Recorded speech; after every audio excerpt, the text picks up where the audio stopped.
Mateus capítulo 4. Então Jesus foi conduzido pelo Espírito ao deserto para ser tentado pelo diabo. E depois de jejuar 40 dias e 40 noites, sentiu fome.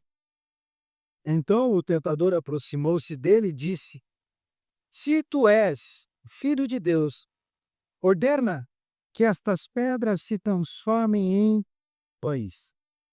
Mas Jesus lhe respondeu: Está escrito: nem só de pão o homem viverá, mas de toda palavra que sai da boca de Deus. Então o diabo o levou à cidade santa e colocou-o na parte mais alta do templo e disse: Se és filho de Deus, lança-te daqui abaixo, o que está escrito: aos seus anjos dará ordem a teu respeito, e eles te sustentarão com as mãos, para que não tropeces em pedra alguma. Jesus lhe respondeu: Também está escrito: Não tentarás o Senhor teu Deus. E o diabo levou-o ainda a um monte muito alto, e novamente mostrou-lhe todos os reinos do mundo e a glória deles. E disse-lhe: Eu te darei tudo isso, se prostrado me adorar. Então Jesus lhe ordenou: Vai-te, Satanás, pois está escrito: Ao Senhor teu Deus adorarás e só a ele prestarás culto. Então o diabo deixou e vieram anjos e passaram a servir. Pai, obrigado por esse texto, por estarmos diante dele. Obrigado por fazendo favor. Glória a Deus. Irmãos, todos os evangelhos sinóticos, os três que são similares, ou seja, Mateus, Marcos e Lucas, afirmam que para que se cumprisse toda a justiça, como ele mesmo diz, Jesus é levado ao deserto para ser tentado. Então veja, Mateus vai situar para a gente aqui a tentação em um tempo definido. Ele vai dizer logo a seguir. Logo a seguir do quê? Do batismo. Foi batizado e logo a seguir, então ele tem um tempo definido para a tentação, foi logo depois, e ele também diz que aconteceu num lugar específico, no deserto. Mateus pontua na mente da gente a imagem, a cena desse episódio que Jesus tem que passar, a tentação. Então aconteceu quando? Logo a seguir ao batismo.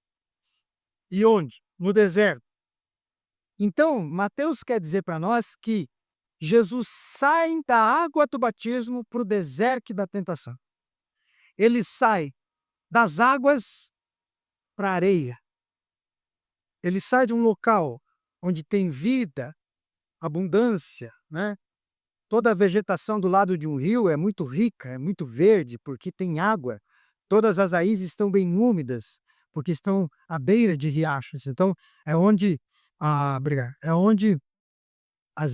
plantação, a vegetação cresce, e cresce viçosa, bonita, onde é aflita. Você vai na beira de um rio e você vê vida em volta daqui, né? Muito verde, muita vida. E ele sai desse lugar cheio de vida para um lugar de areia, de calor, aonde não tem onde saciar sede, aonde caminhar queima os pés, aonde caminhar queima a cabeça, queima o corpo, aonde caminhar deixa a gente exausto, cansado, se arrastando, que é comum a um deserto. Ele sai de um lugar rico para um lugar desse, árido. Percebe? Então veja, parece que não tem intervalo entre a legitimação do ministério de Jesus, o seu batismo, o Espírito que aparece na forma de uma pomba, a voz que vem do céu dizendo: esse é o meu filho amado em quem eu tenho prazer. Entre a legitimação, não existe intervalo para o exame, para a prova. Parece que Jesus não tem um minuto de descanso, não é? O Salvador não tem tempo, parece-nos, para usufruir de um momento, porque ele já tem que ir direto para um outro momento. Veja, não há um intervalo entre o sorriso do Pai, a voz do Pai do céu e a voz do diabo, as propostas do diabo no deserto. É tudo muito rápido. Eu acho interessante isso, porque a nossa vida se desdobra desse jeito, não é? Dá para você ter uma conquista, mas parece que não dá tempo de comemorar essa conquista. E logo depois, o que que vem? Vem uma coisa para você resolver, algo duro para você ver, para você ter que suportar, para você ter que enfrentar. A vida do cristão não é de alto e baixo. Não era isso que eu estou dizendo. Mas a vida do cristão não é só alto e só baixo. Entende?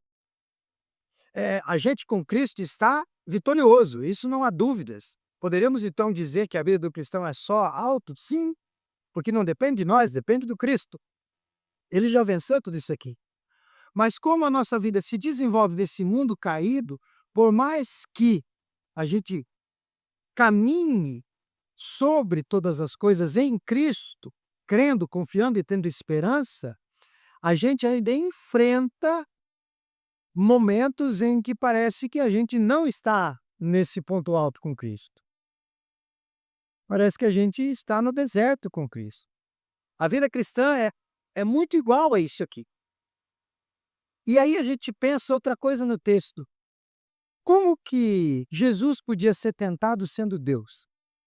Nós vamos estudar a teologia sistemática mais para frente, sobre a natureza de Cristo, as duas naturezas, homem e Deus, se as tentações de Jesus foram reais.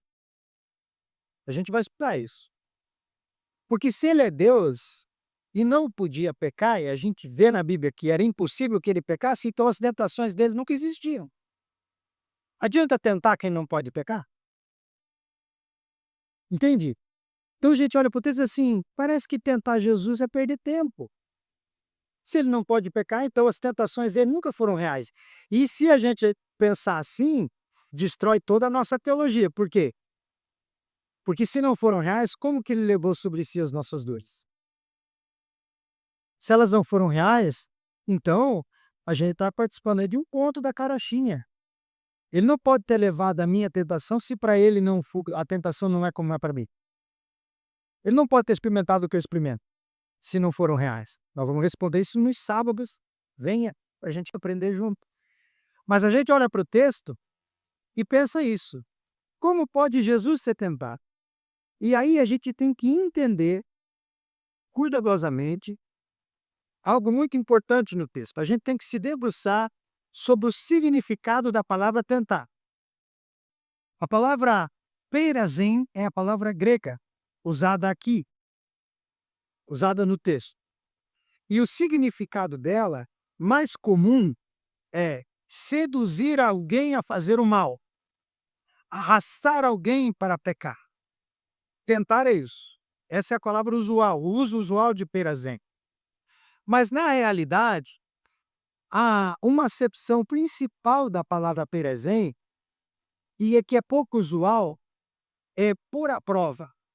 Perceba, então, que por mais que signifique tentar, também significa provar.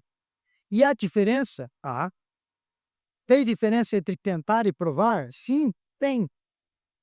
Veja, um dos grandes textos do Antigo Testamento sobre esse tema falam de como Abraão é pressionado ou é indagado por Deus acerca do seu filho, que pede que ele sacrifique Isaac, o seu filho.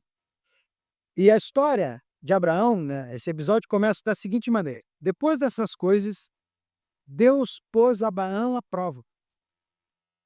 No texto da Septuaginta, a versão grega, é perazim. Veja então que Deus não tentou Abraão. Deus provou Abraão. Aí a gente vê no início em Tiago que Deus a ninguém tenta e não pode ser tentado pelo mal. Então, o papel de tentar não é o de Deus, mas o papel de provar é o de Deus. Então a gente percebe aqui que a palavra, à luz da Escritura, ela é diferente de uma coisa para outra. A gente está diante, então, de uma consolação muito grande, de uma verdade muito consoladora. Aquilo que nós dominamos, aquilo que nós damos o nome de tentação, para nos fazer pecar, tem primeiro, a partir de Deus, o propósito de nos fazer vencer o pecado. Porque se o diabo te tenta para que você peque, Deus transforma essa tentação do diabo em uma prova para que você, em não cedendo a isso, se torne melhor. Percebe? Então, se a tentação é para te fazer pior, Deus transforma a tentação numa prova para te fazer melhor. Por isso que não é ruim ser tentado. Que quando a gente é tentado pelo diabo para pecar, Deus diz: eu vou usar essa tentação como uma prova para o diabo de que ele não vai cair. E aquilo que era para nos fazer ficar menores do que somos, nos torna maiores do que pensávamos ser em Cristo. Entenderam? Vida de Deus não é tentar, é provar. E não é bom quando você faz uma prova e vê sua nota e você tira 10? Aí você olha para o professor e diz assim: ó, você tentou me derrubar, né? Você fez uma prova difícil. Você tentou me derrubar, mas eu surpreendi. Perceba, não que o professor tenha essa intenção, né, de prejudicar o aluno fazendo prova difícil, não é isso que eu estou dizendo, mas só para a gente entender uma analogia. Vamos supor que um professor confecciona uma prova com essa intenção. Eu vou fazer uma prova bem difícil, para ele reprovar. Daí você vai, estuda e tira 10 na prova difícil. Você diz: olha, você quis me derrubar com essa prova, mas eu mostrei para você que aquilo que era para me derrubar me tornou agora melhor ainda, porque agora você é obrigado a me elogiar. Ou seja, numa expressão bem adolescente, né, eu estou mais grandão agora. Você queria me diminuir, agora eu fiquei maior do que eu já era para você. Agora você tem que me aguentar. Agora você vai ter que olhar para mim com outros olhos, porque eu estou maior do que eu já era. Usando esse exemplo, é isso que é o texto.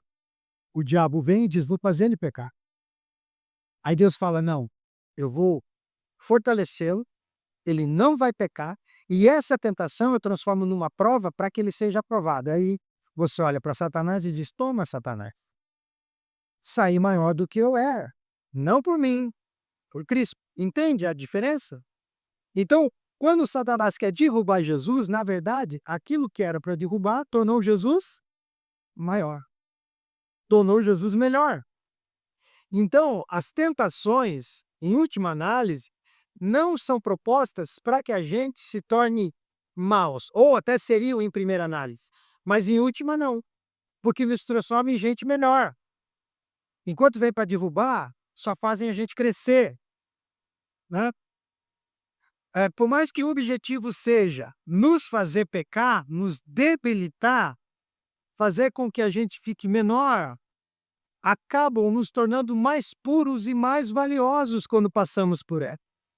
Então a gente deve pensar nesse incidente de Jesus, nesse episódio de Jesus, nessa experiência, não tanto quanto uma tentação, então, já que era impossível que ele pecasse, mas como uma provação.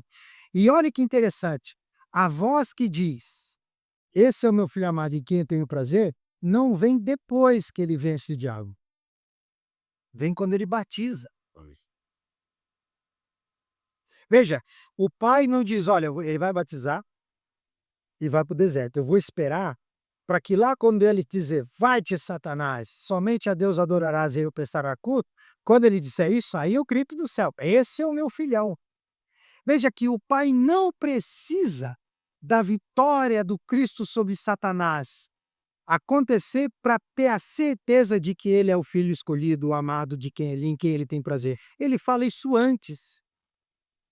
É como se um pai aqui olhasse para o seu filho sendo provado por alguém e dissesse para quem ele está provando: pode fazer, eu sei quem é. Ele vai ganhar de você. Eu criei esse moleque. Eu criei essa menina. Podem dificultar a vida dele e dela o quanto vocês quiserem. No final, vocês vão ver como ele é bom. Entende? É como se um pai orgulhoso do filho que criou não esperasse o filho vencer para ele elogiar. Ele dissesse: não, esse aqui eu já sei. Tentem o que quiserem, façam o que quiserem, eu conheço meu filho. No final vocês vão ser envergonhados e ele não. É como se fosse assim. É como se Deus dissesse antes: ó, esse é o meu filho amado. Aí veja, gente, dá para tirar um monte de coisa daqui. Porque se ele é o filho amado em quem o pai tem prazer, a primeira coisa que a gente pensa, pô, mas que pai ruim, né? Que se ele é o filho amado em quem ele tem prazer, por que ele deixa ele na mão do diabo depois? O certo é um pai proteger. Ele é o filho amado em quem ele tem prazer, ele abraça Jesus e diz: sai pra lá, Satanás, é meu. É assim que a gente entende, não é? Paternidade. Mas o texto aqui está mostrando Deus e Cristo, o Pai e o Filho. E é tão perfeito e tão poderoso que eles falam antes. É tão perfeito e real que eles não precisam que aconteça a vitória sobre o diabo. Esse é o meu filho amado, em quem eu tenho prazer. O Espírito aparece na palma, está tudo ali, a trindade toda. E Satanás tentando desfazer isso e perdendo e fracassando. Por quê? Porque já está tudo pronto desde a eternidade. Então a gente percebe aqui como Deus tem tudo na mão. Como cada vez em que você é tentado para pecar, se você for um cristão verdadeiro, isso em vez de te diminuir, te derrubar, vai te tornar mais forte. Porque é Deus provando para todos que quiserem uma prova de que você é dele. E de que ele cuida de você e te sustenta. Certo? Então eu queria falar com você dessa manhã sobre isso. Tentação e prova. Gente, tem isso no texto, como eu já expliquei, a tentação e a prova. Então, primeiro, a tentação de confiarmos em nós e a provação para confiarmos no Pai.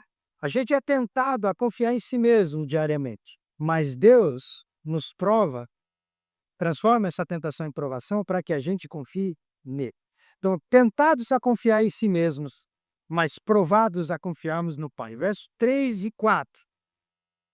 Então o tentador aproximou-se dele e disse: se tu és o Filho de Deus, ordena que essas pedras se transformem em pães. Mas Jesus lhe respondeu: está escrito, nem só de pão viverá o homem, mas de toda palavra que sai da boca de Deus. Então a primeira das tentações é para que Jesus transforme pedras em pão. O deserto está cheio de pedras, de várias dimensões, de vários tamanhos. Então, as próprias pedras já tinham sido para Jesus uma tentação, não? Ou uma prova? Porque se você tem o poder, sendo Deus, de transformar pedra em pão e está 40 dias sem comer, jejuando, você olha uma pedra e diz: puxa, isso aqui bem poderia ser um pão com margarina, né? Pão com margarina eu quero agora. Come. Então, sem a ajuda do diabo, a própria pedra já poderia ter sugerido isso. Não é assim? Você está em casa, não passou no mercado e está morrendo de fome, o mercado fechou. Você olha uma cebola, um tomate. Aí você vai dizer: isso aqui dá uma sopa, eu preciso comer alguma coisa. Aquilo já te sugere uma refeição, mesmo não sendo uma refeição completa, porque você está com fome. Então as próprias pedras já poderiam ter sugerido. Mas Satanás aparece. E a sugestão dele é: use o seu poder de modo egoísta. Você não é Deus? Use o seu poder para benefício próprio. Ele tenta Jesus a fazer exatamente o que Jesus sempre se negou a fazer. Usar o seu poder para benefício próprio. Mas tem algo interessante na construção gramatical desse texto aqui. A primeira tentação acontece com a seguinte expressão: se tu és filho de Deus. É assim que o diabo começa a conversa. Se tu és. E a primeira coisa que a gente conclui, que todo mundo já deve ter ouvido inúmeras pregações nesse texto dizendo a mesma coisa, que é o quê? O diabo quer que você duvide de quem você é. É assim que explica para nós, não é? Ó, tá aqui, ó. Se tu és filho de Deus, o diabo olhou para Jesus e disse assim: ó, duvido que você seja. Você não é filho de Deus. Você não tem poder. Então a gente vai para o texto e entende assim, que quando o diabo nos tenta, ele está colocando em dúvida quem a gente é. Ele quer que a gente perca a fé, ele quer que a gente desacredite. É isso que a gente entende. Por quê? Porque em português o "se" significa isso. O "se" é uma conjunção condicional. "Se tu és", significa eu não acredito que você seja. Ah, se tu é o bonzão mesmo, então faz isso aqui. Se tu é o fortão, então levanta essa caixa aqui, entendeu? Colocando em dúvida. É assim que é em português. Mas no grego, o "se" é diferente. No grego, o "se" é um advérbio de causa. Então, o "se" não é dúvida, o "se" é afirmação. É como se o diabo estivesse dizendo: "Já que você é, já que és, transforma essas pedras em pães", ou seja, você é o filho de Deus e eu sei que você é. E já que nós 2 sabemos disso, por que que você está passando fome? Por que que você está passando por esse momento? 40 dias sem comer, com fome, olhando para as pedras, e elas mesmo dando para você uma sugestão de uma comida. Já que você é e tem esse poder, por que que você não resolve isso? Resolva-se, transforme. Entende? O "se" aqui não é para dúvida, o "se" é para afirmação. Aí, quando eu explico isso na aula de grego, todo mundo me diz a mesma coisa. E por que que na tradução já não tem "já que é"? Por que quando traduz em português já não colocam assim para a gente entender? Porque em grego é "se". Se colocassem "já", estariam pervertendo o texto, não estariam sendo literais na tradução. Por isso você precisa de alguém que entenda de grego para te explicar isso aqui, certo? Então aqui é uma afirmação, já que é. E veja, a gente também sabe disso, além dessa explicação gramatical, para o contexto geral da Bíblia. Em nenhum minuto o diabo teve dúvidas de que Jesus era Deus, o Filho de Deus. O que acontece quando Jesus expulsar um demônio? O que está lá no texto escrito, em quase todos os episódios? Vieste nos atormentar antes do tempo. Ou seja, eles não têm dúvida de quem é Jesus. Eles conhecem Jesus. Então, não pode ser dúvida aqui e lá no final ele acreditar. O diabo sempre soube, entende?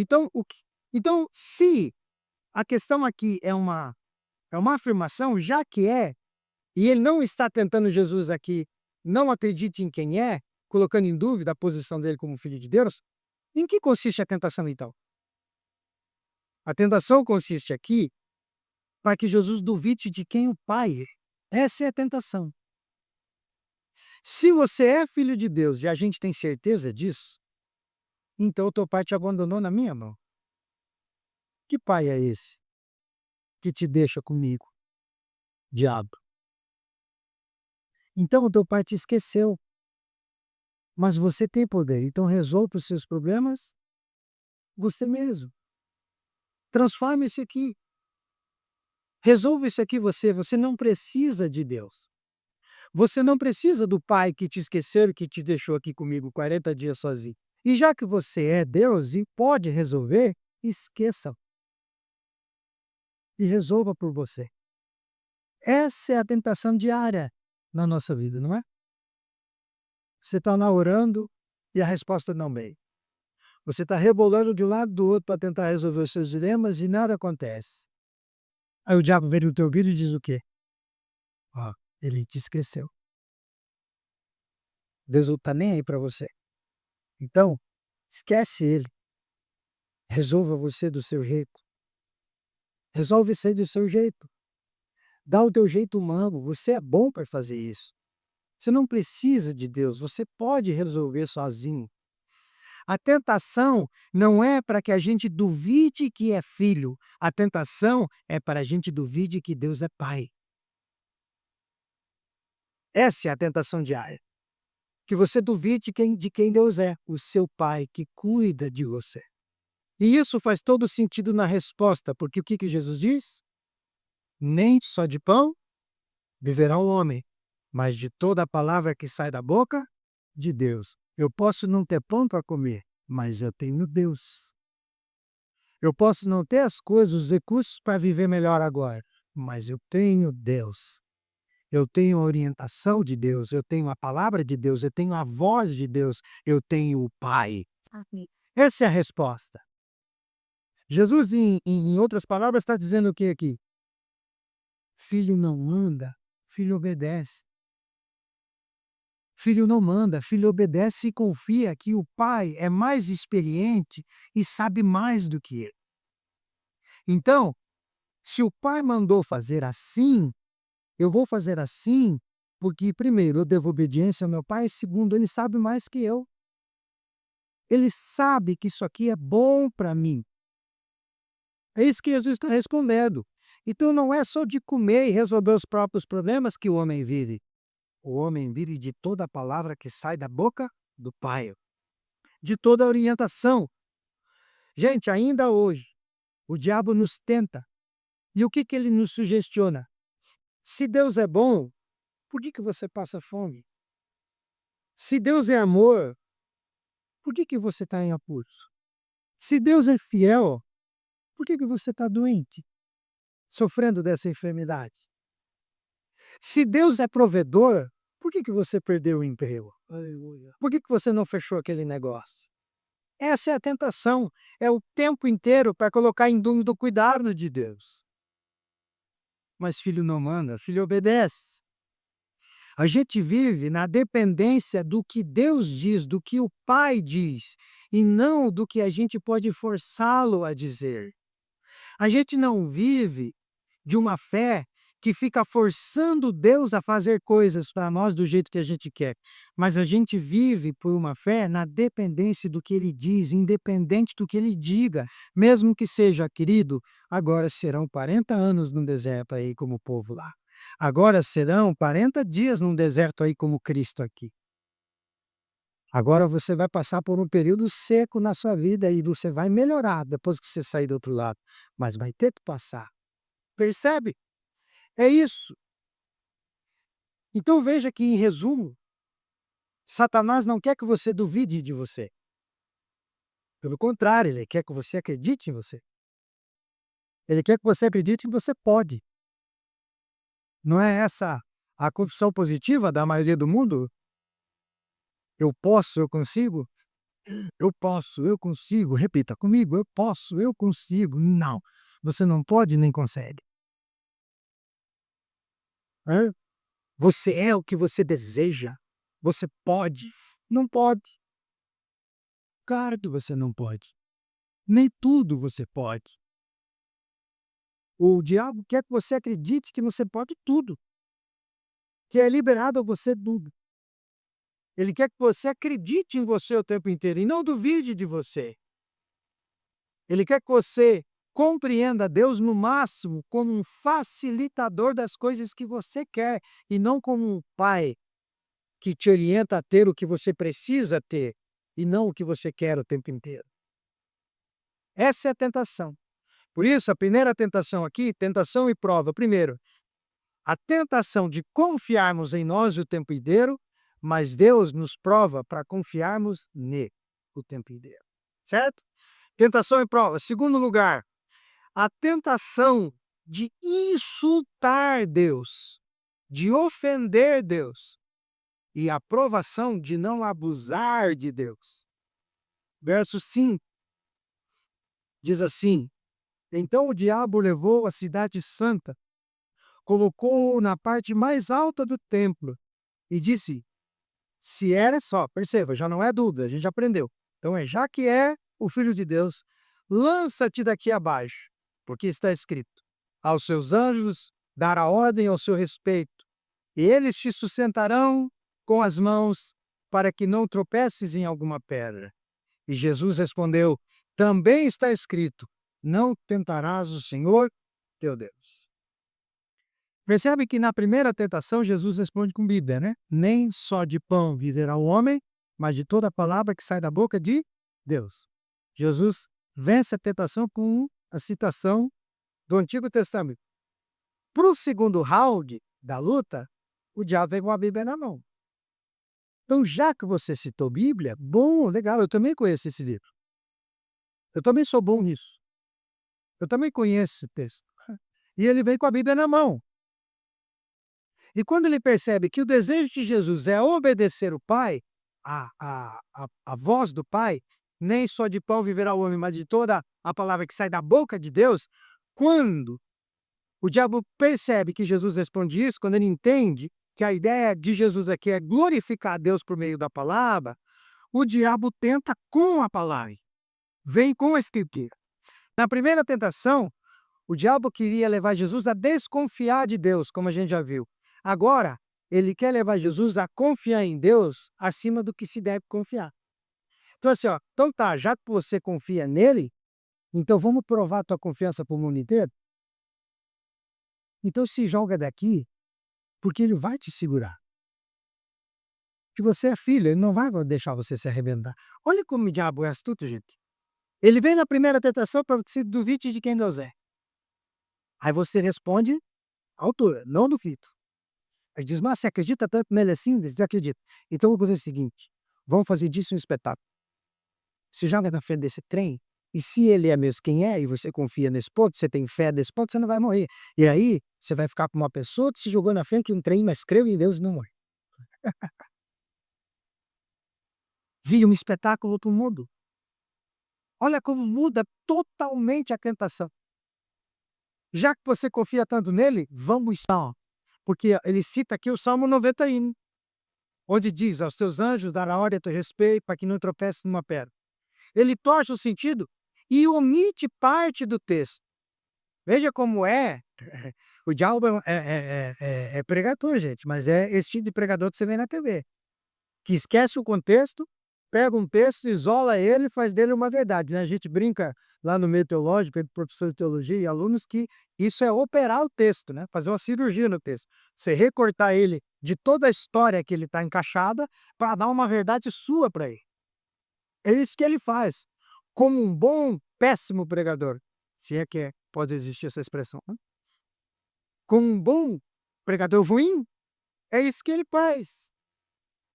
Porque a promessa de livramento do Salmo 91 só é válida quando você anda nos caminhos de Deus. A ideia lá, os teus anjos darão a teu respeito, é quando você não procura o mal para poder dizer que Deus cuida de você. É quando você confia em Deus e anda. E apesar do mal, nada te acontece porque ele te livra. Porque você confia nele, não porque você o tenta. Ou seja, Deus não é parceiro da loucura de ninguém.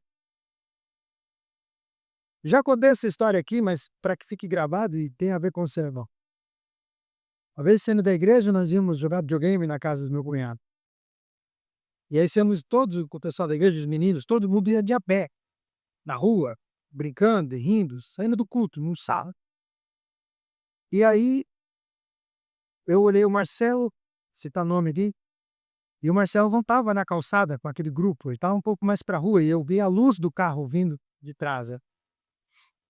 E aí, quando eu olhei, eu peguei o Marcelo e puxei para a calçada, eu falei, fica aqui, você está muito para lá, muito na rua. E ele disse assim, quem tem promessa não morre. Ele falou, Roberto, eu peguei nos ombros dele, coloquei ele na rua, falei, então fica na frente do carro, vamos fazer esse teste agora. Daí ele voltou, claro, tá vivo depois. Entende? Quem tem promessa não morre. Quem pensa assim, se jogaria aqui do pináculo do templo, na proposta de Satanás. Satanás, você vai ver como Deus é Deus. Eu vou me jogar daqui, você vai ver como que você está falando vai acontecer. Acreditou no diabo. Acreditou no diabo. É isso que está dizendo aqui. É isso que Jesus responde para ele. O diabo nos tenta insultar Deus. Quando você prova Deus, você o insulta. Quando você diz, Deus, agora o senhor vai ter que se virar, porque eu fiz uma promessa aqui e eu falei no teu nome, então se vira. Deus vai dizer, eu nunca falei para você dizer isso. Mas tem gente que tenta, Deus. Eu vou me jogar daqui e o senhor vai ter que me segurar, senão nós dois vamos ficar mal falados. Eu porque falei que acreditava e não deu certo, e o senhor porque falou que cuidaria e não cuidou. Essa é a tentação que Satanás propõe. Por que você não sobe a essa altura e se joga nesse precipício aqui do Vale de Sedom, que era o precipício que dava no templo? E você, sendo quem é, nem machucar o pé você vai.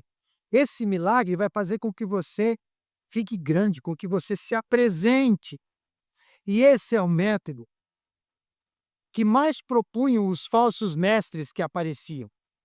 Por exemplo, se você ler lá em Atos, capítulo 21, tem Teudas, que é citado por Gamaliel como alguém que tinha aparecido dizendo ser o Messias. Você vai ler isso na Bíblia. Esse Teudas, segundo a história extra-bíblica, levou uma multidão até o Rio Jordão, dizendo que ele ia repetir o milagre de abrir o mar Jordão, de segurar as águas do mar, como fez lá o período bíblico com Josué. Vamos lá que eu vou provar para vocês, eu vou fazer esse milagre. Esse egípcio famoso disse que ele iria derrubar as paredes, os muros de Jerusalém, como aconteceu no Antigo Testamento. Isso nunca aconteceu. Então, muitos messias vieram assim, dizendo: eu vou fazer para que vocês acreditem. E Satanás quer que Jesus faça. E veja, Satanás não tem dúvida de que Jesus pode se jogar de cima do pináculo e não morrer, porque ele sabe quem Jesus é. O que ele quer é que Jesus perverta o evangelho, que Jesus faça de si mesmo um espetáculo para o mundo. Ele está pervertendo aqui. É essa a proposta. E nós temos pelo menos duas boas razões para Jesus não escolher esse tipo de apresentação miraculosa, espetaculosa. Primeiro, porque se você atrai a lealdade das pessoas por meio de milagres, você está perdido. Oferecendo maravilha, você se perde. Por quê? Porque essas experiências sensacionais, sensoriais, essas experiências maravilhosas, vão ter que se repetir sempre. Então, quem tenta atrair pessoas por meio de milagres e sinais, vai ter que sempre ter milagres e sinais, senão as pessoas vão embora. Porque as pessoas vêm por causa daquilo. Por isso que esses locais de milagres mentirosos, pessoas contratadas para ficar de muleta, para ficar sentado na cadeira de roda e que não são deficientes, mas aí o sujeito pega, ela levanta e sai andando, coisas de mentira, precisam ficar sendo repetidas. Porque se você começou com isso, como é que você vai baixar um nível depois? Diz: "Ó, eu só queria chamar a atenção, mas isso aqui não vai acontecer todo dia". A pessoa vai dizer: "Então vai embora, eu vim aqui só para isso, eu vim aqui só para isso". Você já viram uma reportagem do tanto de ator mirim que sumiu em Hollywood e até na TV brasileira mesmo?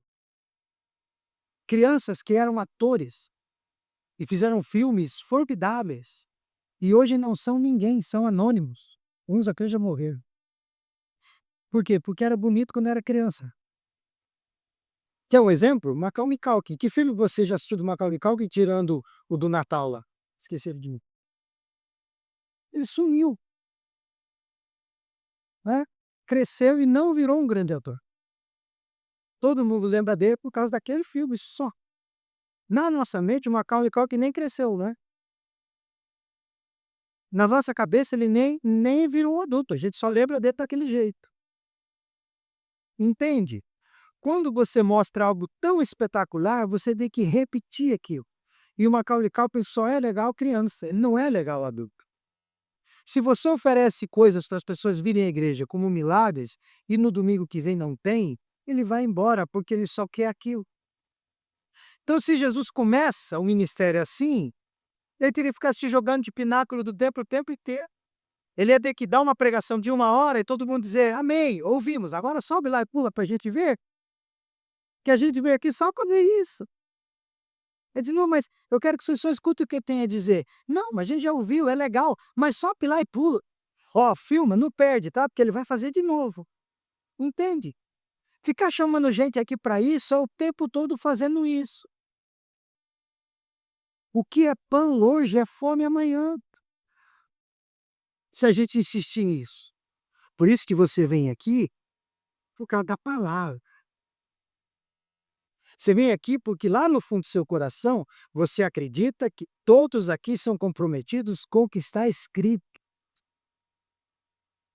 E você diz: "Isso para mim é suficiente". E eu disse: "Tá, mas você vai lá há tanto tempo e nunca aconteceu um milagre". Você diz: "Eu não preciso. Eu não preciso que Jesus fique pulando do pináculo do templo para mim. Eu acredito no que está dito. Se um dia Deus fizer um milagre que eu peça, Ele vai fazer. E se Ele fizer, eu vou saber que aquilo pode nunca mais se repetir. Eu não preciso que se repita. Eu só preciso crer em que Ele é". Por isso Jesus não faz. A outra razão para que Jesus não use esse poder divino dele para isso é que ele estaria tentando Deus, obrigando Deus ou testando Deus para ver até onde Deus vai. E isso é pecado. Portanto, é um engano a gente se colocar numa situação de extremo perigo para tentar ver até onde Deus vai, até onde Deus cuida. A gente colocar numa situação de perigo extremo para ver até onde eu consigo ter um limite onde Deus vai. Será que isso aqui ele pode fazer? Eu vou pôr a mão aqui. Aí Deus cura. Olha isso que ele fez. Vamos ver o que dá para fazer mais. Vou pôr minha cabeça aqui. Cai aí para ver. Ficar experimentando Deus é pecado. A fé não depende de maravilhas. A fé que dependa de sinais e maravilhas não é autêntica. Ela não é.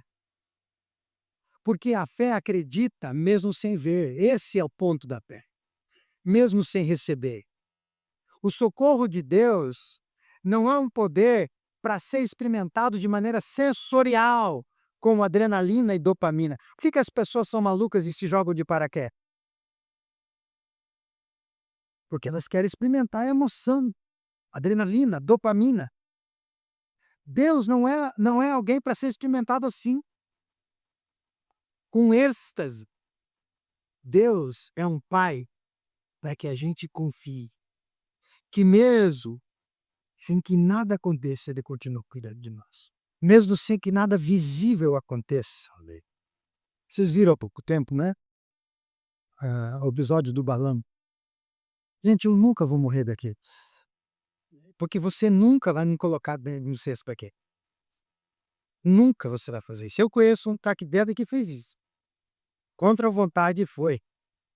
E ele deve ter visto aquele vídeo com muita dor, porque participou, não foi, Juliano? Ele lá naquele lugar, um pouco antes.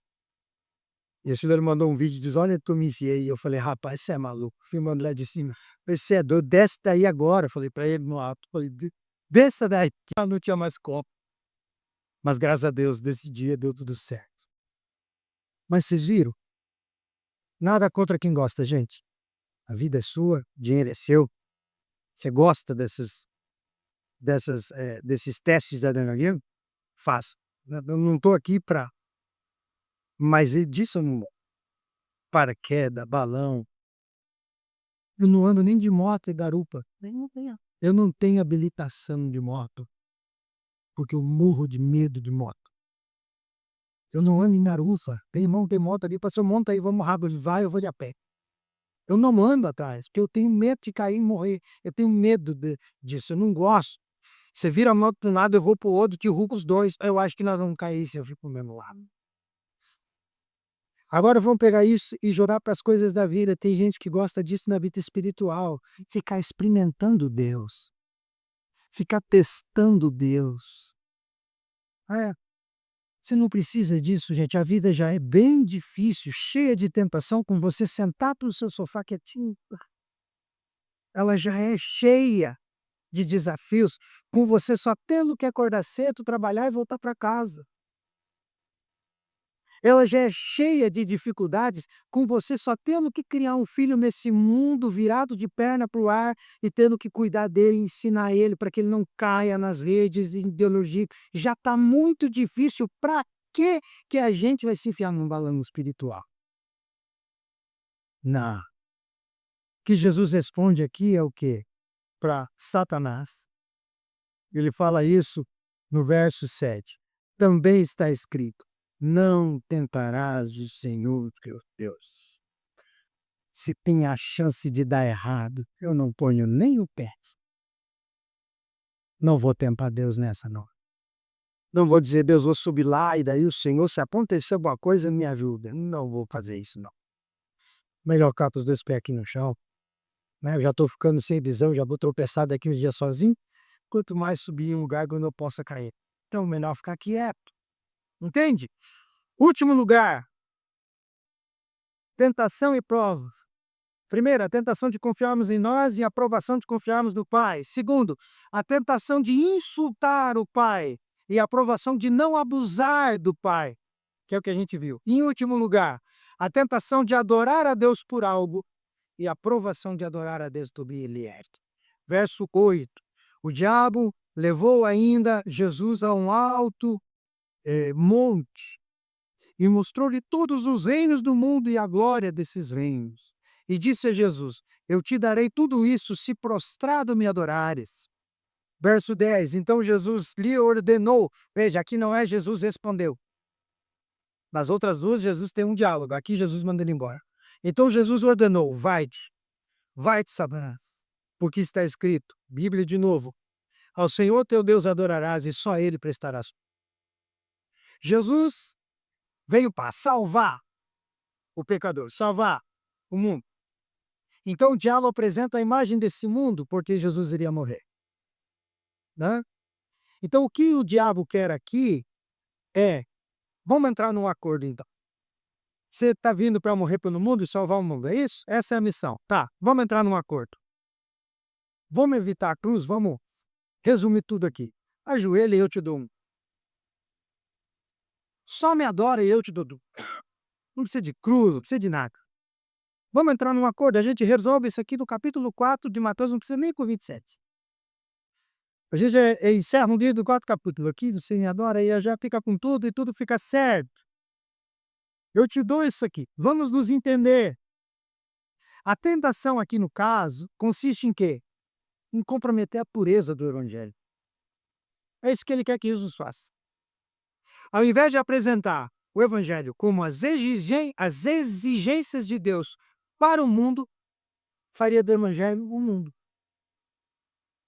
Porque se Jesus aceita, não era Deus exigindo alguma coisa do mundo. Era Deus aceitando o mundo conforme ele é. Em outras palavras, era a tentação de procurar avançar se fazendo igual ao mundo. Não propondo o evangelho. O diabo quer fazer de Jesus um novo César, um novo imperador. Eu te dou o mundo. Quem domina o mundo aqui? Roma. Roma domina tudo, não é? O Império Romano domina tudo que se conhece para o mundo. Seja um novo César. Você sabe que César, por mais que seja um nome, né? Vocês conhecem muito César, Júlio César, Carlos César, mas César é um título, né? César é Kaiser, rei. Assim como Faraó também é um título, rei, título egípcio. César é Kaiser. Seja o novo Kaiser, seja o novo César, seja o novo rei do mundo. Eu te dou o mundo. Eu te dou Roma. Eu te dou o Império Romano. É isso que o diabo está oferecendo. E o diabo oferece aqui, entre outras coisas, um reino de glória sem cruz. É isso que quer que Jesus faça. Um reino de glória para Deus sem uma cruz para ele morrer. Um reino de glamour. E piora porque o diabo promete o que não tem, né? Veja, ele diz, tudo te darei se prostrado me adorares. Mas Lucas vai dizer o seguinte, dar-te-ei toda essa autoridade e a glória destes reinos que me foi entregue. E eu posso dar a quem eu quiser. Isso está lá em Lucas, na proposta do diabo. O diabo aqui mente. O diabo não é dono de nada. Ele não é dono de coisa nenhuma. O inferno não é a casa dele, o inferno é a prisão dele. O diabo não é dono nem no lugar para onde ele vai. Porque o lago de fogo não pertence a ele, é uma cadeia eterna. Entende? Como que ele oferece o que não tem? Quantas vezes a gente é tentado nesse sentido? Quantas vezes a voz de Satanás sussurra na nossa mente oferecendo o que não é dele? Não é? Diz assim, tá vendo essa vizinha? Eu te dou ela. Aí você cai na do diabo, vai lá para casa da vizinha. Depois no final você vai dizer, ô Satanás, e agora? Ele vai dizer, não sei, eu não sou dono dela. Você que é tonto, foi lá, bobo, acreditou em mim. Porque ele não é dono de nada. Tenta gente com o que não é dele. Né? Faz festa com o salgado dos outros. Esse é Satanás aqui, promete o que não tem. E Jesus aqui está plenamente seguro que jamais poderia derrotar o mal, começando a fazer concessão com o mal. É isso que Jesus ensina para nós. Você quer derrotar o mal em você? Então pare de entrar em acordo com o mal em você. E é assim que você começa derrotando ele. parando de dar razão às suas vontades e dando razão à vontade de Deus, começando a discordar de si mesmo. Comece a discordar de você. Comece a olhar para você e dizer assim: "Não, isso aqui é errado, nós não vamos fazer, eu não vou fazer isso aqui. Isso aqui não está certo. Por mais que me facilite esse momento agora, está errado fazer isso". Não faça concessões com o mal, não faça concessões com a sua natureza caída, não entre em acordo com o seu velho homem, com a sua velha mulher, com a sua natureza caída em pecado. Não entre em acordo com ela. Jesus está mostrando que começa a se vencer o mal quando a gente começa a discordar dele, a não atendê-lo. Por isso, Jesus responde de uma maneira enfática e direta. Está escrito: somente ao Senhor teu Deus adorarás e só a Ele servirás ou prestarás culto. Isso está lá em Deuteronômio 6,13. Eu só me rendo a Deus. Eu não me rendo a reinos, a ofertas de reinos, a oferta de vida boa, a ofertas daquilo outro. Eu fico com o que Deus tem para mim. Amém. Eu não caio nessa de o cara dizer para você assim, ou alguém dizer para você assim: "Olha, se você entrar nesse esquema aqui na nossa empresa amanhã, eu garanto para você um cargo melhor. Entra no esquema hoje, um mês, você me dá um mês, você vai estar chefe aqui". Esse tipo de convite, sabe? Eu vou citar aqui sem citar nome. Eu não era nem diácono, eu fui diácono antes, tá? Diácono, presbítero, seminarista e pastor. Mas eu não era nem diácono. Como diz o menininho da internet, eu era só um membro comum da igreja. Só um membro comum, nem baterista eu era, tá. E aí eu gostava de pregar, e um pastor, meu grande amigo que faleceu, já fiz dele várias vezes aqui, estava me dando as oportunidades para pregar na igreja, no sábado. Pastor Dimas, confiava em mim, um homem de Deus. Ele é culpado de eu estar aqui hoje também. Ele tem essa culpa, se há culpa nisso. E aí um outro pastor, que já tinha sido meu pastor antes dele, disse assim: "Sandro, você não pode vir pregar aqui quarta-feira?" Ele tinha ido de uma outra igreja lá em Curitiba. Eu falei: "Ô pastor, posso sim, vou pedir permissão aqui com o pastor Dimas, se deixar eu vou". O pastor Dimas: "Não, pode ir lá, pode sim, pode falar para ele que você vai". Aí eu falei: "Ó, então eu vou". Aí fui numa quarta-feira que ele estava lá. Aí preguei, terminou o culto. Ele disse: "Senhora, você pode ir no quarto de novo? O pessoal gostou de você". Falei: "Posso". Aí fui na outra quarta-feira, que não tinha culto lá na nossa igreja, que eu podia. E ele já não estava. Aí ele me liga: "O pessoal gostou demais, você pode ir na quarta-feira que vem?" Falei: "Posso, pastor". E fui uma terceira quarta-feira. E ele não estava. Aí eu cheguei para o meu pastor, pedimos, falei: "Pastor, eu não vou mais". "Por quê?" Eu falei: "Porque ele quer que eu faça a vez dele. Está errado. Ele é um pastor da igreja. Ele tinha que no mínimo estar lá no culto, mas ele não está indo nas quartas. E eu saio daqui, ele não tem um presbítero lá para atender a igreja? Deve ter conselho, ele tem gente lá". Falei: "Eu não vou mais não". Aí ele disse: "Então você vai ter que falar para ele". Falei: "Não, pode deixar que eu falo para ele". Aí liguei para ele e falei: "Ó, pastor, eu não vou mais, não vai dar para ir mais". Aí ele disse assim: "Puxa, você não vem mais?" Falei: "Não vai dar". Ele: "Ah, então eu estava pensando aqui, seu menino está despontando, eu sou presidente do presbitério.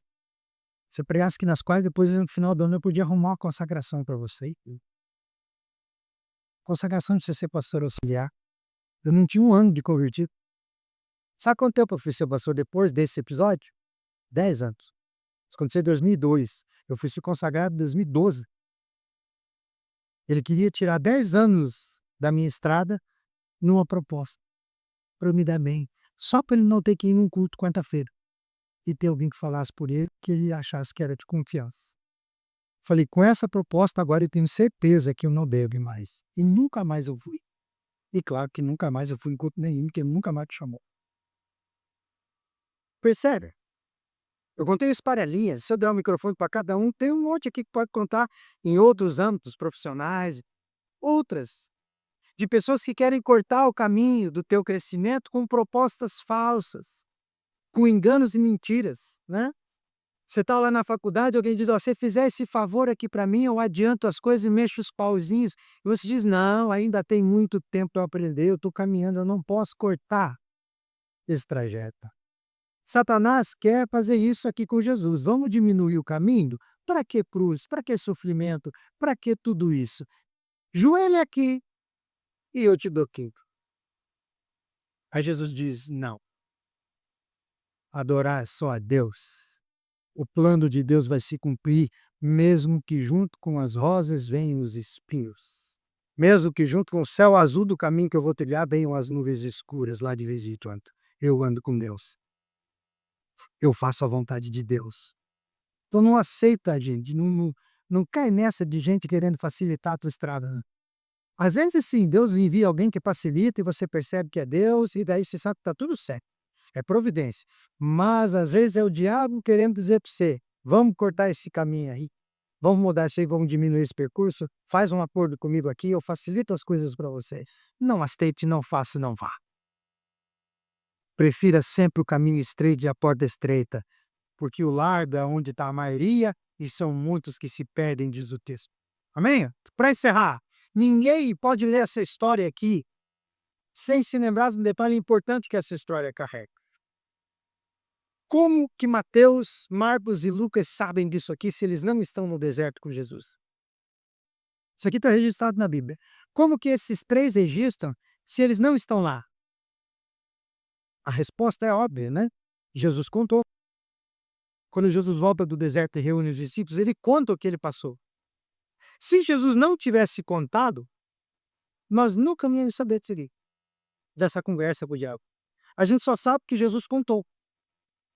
A gente só sabe porque ele disse.